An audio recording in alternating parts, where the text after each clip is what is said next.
किसी जंगल में एक महात्मा रहते थे। सन्यासियों वाली वेशभूषा थी और बातों में सदाचार का भाव था। चेहरे पर इतना तेज था कि कोई भी इंसान उनसे प्रभावित हुए बिना नहीं रह सकता था। एक बार जंगल में शहर का एक व्यक्ति आया और वह जब महात्मा जी की झोपड़ी से होकर गुजरा तो देखा बहुत से लोग महात्मा जी के दर्शन करने आए हुए थे। वो महात्मा जी के पास गया और बोला कि आप अमीर भी नहीं हैं, आपने महंगे कपड़े भी नहीं पहने, आपको देखकर मैं बिल्कुल प्रभावित नहीं हुआ, फिर ये इतने सारे लोग आपके दर्शन करने क्यों आते हैं। महात्मा जी ने उस व्यक्ति को अपनी एक अंगूठी उतार के दी और कहा कि आप इसे बाजार में बेच कर आए और इसके बदले एक सोने की माला लेकर आना। अब वह व्यक्ति बाजार गया और सबकी दुकान पर जाकर उस अंगूठी के बदले सोने की माला मांगने लगा, लेकिन सोने की माला तो क्या, उस अंगूठी के बदले कोई पीतल का एक टुकड़ा भी देने को तैयार नहीं था। थक हार के व्यक्ति वापस महात्मा जी के पास पहुंचा और बोला कि इस अंगूठी की कोई कीमत ही नहीं है।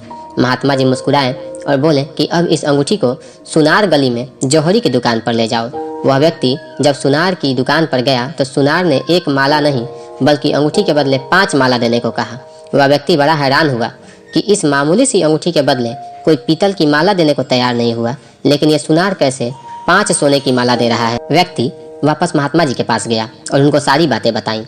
अब महात्मा जी बोले कि चीजें जैसी ऊपर से दिखती हैं अंदर से वैसी नहीं होती। ये कोई मामूली अंगूठी नहीं है बल्कि ये एक हीरे की अंगूठी है जिसकी पहचान केवल सुनार ही कर सकता था, इसलिए वह 5 माला देने को तैयार हो गया। ठीक वैसे ही मेरी वेशभूषा को देखकर तुम मुझसे प्रभावित नहीं हुए, लेकिन ज्ञान का प्रकाश लोगों को मेरी ओर खींच लाता है। व्यक्ति महात्मा जी की बातें सुनकर बड़ा शर्मिंदा हुआ। मोरल ऑफ द स्टोरी, कपड़ों से व्यक्ति की पहचान नहीं होती बल्कि आचरण और ज्ञान से व्यक्ति की पहचान होती है।